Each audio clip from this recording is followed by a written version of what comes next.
This video is brought to you by Storyblocks. What's cooking, everybody? Dave Mays here with Kinotika, and today we're talking about the brand new DJI Kanye West Jesus is King Mavic Mini. I have this shirt. I got it at the Kanye concert. Close on Sunday.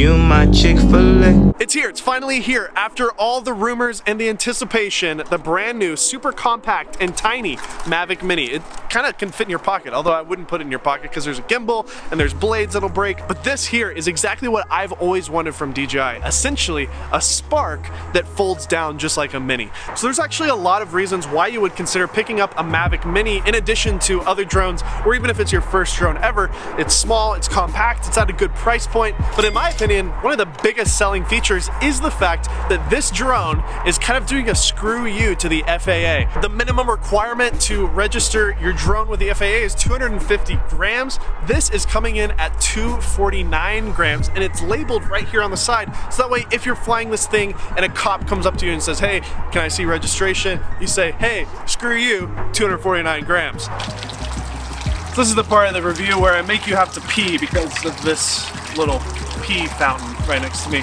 But like I said, the Mavic Mini is coming in at 249 grams, making it the lightest drone that DJI's ever made. And when this thing is folded up, it's roughly the same size as an iPhone. I mean, like I showed you guys at the beginning of this video, I hid this thing behind the iPhone and it fit perfectly.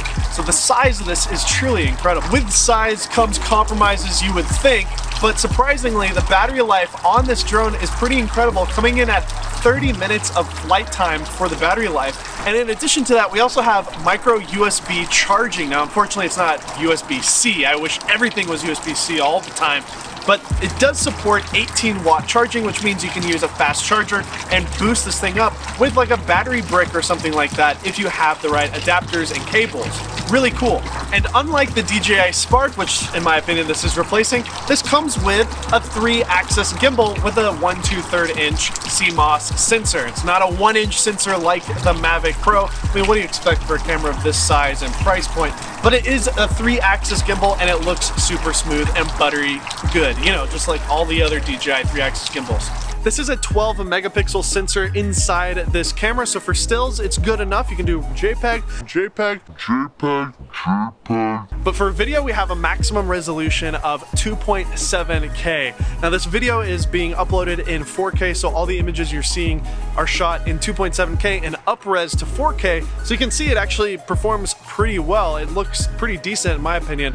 But unfortunately, the maximum frame rate that you can do is only in 1080p, and it's at 60 frames per second. I was hoping to see, 120 on here would be great. But again, this is at a more consumer level, and that's why we're seeing such a lower resolution and lower frame rates. Now, in addition to that, we also lose the picture profiles that we're used to having on a lot of the DJI stuff like the Mavic Pro. There is no flat D-Log, there is no Cine-like. It's literally just the baked-in normal profile on here, which again, for the people who are using this, I think is smart.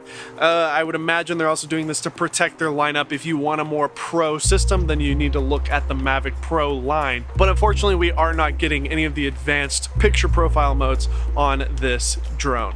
Now, we don't get the profiles and the professional frame rates that we have from the Mavic Pro line, but we do have some of the quick shot modes or the kind of epic features that are built into the higher end drones, like the Rocket, the Droney, the Circle, and the Helix camera to make really creative and dynamic aerial videos. There aren't any professional 360-degree obstacle avoidance features built into this, but there is time of flight and vision sensors built into it so that you can fly this indoors. Basically what happens is there's almost like a version of radar kind of going on, I think, don't quote me on it, but basically these little cameras here point down at the ground, and as long as you don't have a super reflective surface, but if you're in a gymnasium, for example, or a church foyer or something like that for a wedding, you can actually fly indoors and it will lock and do a stable hover mode. It also has GPS like every other drone that you would imagine from DJI, so it does have a return to home feature built in. If you're flying and it gets completely lost, just hit that button, boom, it comes back using the GPS, and the GPS also helps dial it into a more stable hover. When you take it off, it just stays locked and loaded, and it's really easy to use.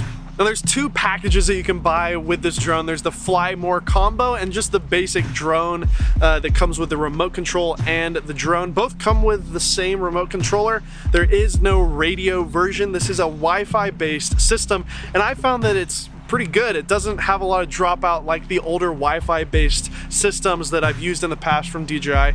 If you're in an FCC compliant location, this gives you 2.4 miles of range. And if you're in a CE compliant location, then it gives you 2 kilometers or 1.2 miles for us Imperial losers. The controller looks a lot like the standard Mavic Pro, except we don't have that nice display on here. It's just a blank screen, but you can use an Android or iOS device. And there's a brand new app from DJI to use with this drone called the Fly app. Basically, with this new app, the UI is really easy to use and easy to understand. With the new iPhone app, you can actually use some new creator templates, and it records all the footage on your device, so you don't have to actually dump the footage off of the micro SD card, which is placed right here in the back, which is really handy dandy.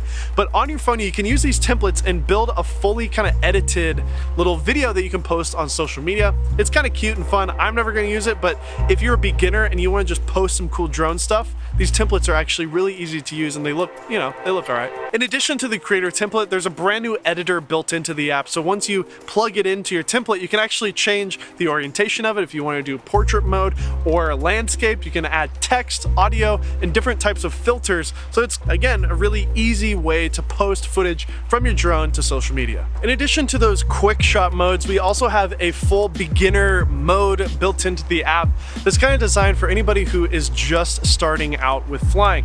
Kind of has tips and pointers, and it's a really easy to understand user interface for people who are just getting started with drone cinematography and photography.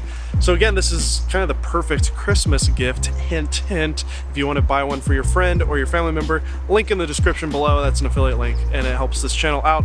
But yeah, this beginner mode really makes this kind of stand out as the perfect starter drone for somebody who's never used one in their entire life. And this drone has the GPS and the fly to home and kind of the basic obstacle avoidance, although it doesn't have the incredible obstacle avoidance that the Mavic Pro has. So you gotta be really careful when you fly this, otherwise you might hit a tree. One feature that I forgot to mention is the blades on the drone. They're kind of weird. You have to use a tiny little screwdriver just to take the blades off. I think that's gonna be a little bit of a pain. You gotta carry that screwdriver around everywhere you go. So keep that in mind if you do pick up this drone and you want some extra blades, which are always the most breakable part of the drone.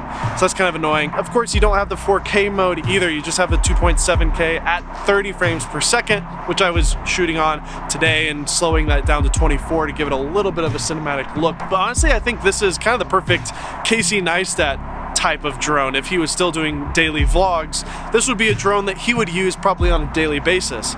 You just pull the thing out, turn it on, and boom, go. Everything's set to auto. The video quality looks really decent. The stabilization is great. The drone itself flies just like all the other drones, and you don't have a lot of the professional features, but for a lot of vloggers and especially YouTubers, you're not really using a lot of those professional features anyways. Now, if you are a professional and you're watching this and you already own a Mavic Pro or even a Phantom 4, heck, even an Inspire, I do think this still has a place in your kit as kind of the go-to travel drone, or something where you just need something run and gun, super small and compact. It's gonna just fit in any bag. You can literally fit it in like a cup holder sleeve on your backpack. It's so small.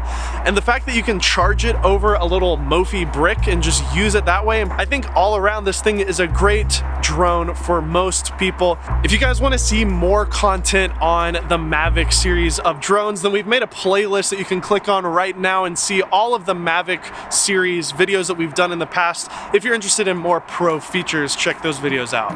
This video was brought to you by Storyblocks. For a small fee, you can get an unlimited amount of downloads of all sorts of incredible stock footage. A great feature with Storyblocks is the collections. You can choose different types of collections, almost like playlists for video downloads, and it's an incredible place to find stuff for your projects. Along with the stock footage, you can also get After Effects and Apple Motion stuff included with your monthly fee. So head on over to Storyblocks to learn more and use the first link that shows up in the description box below. If you have any questions at all about the Mavic Mini, leave them in the comment section below. Once again, I'm Dave Mays, this is Kinotika, and we'll see you next time.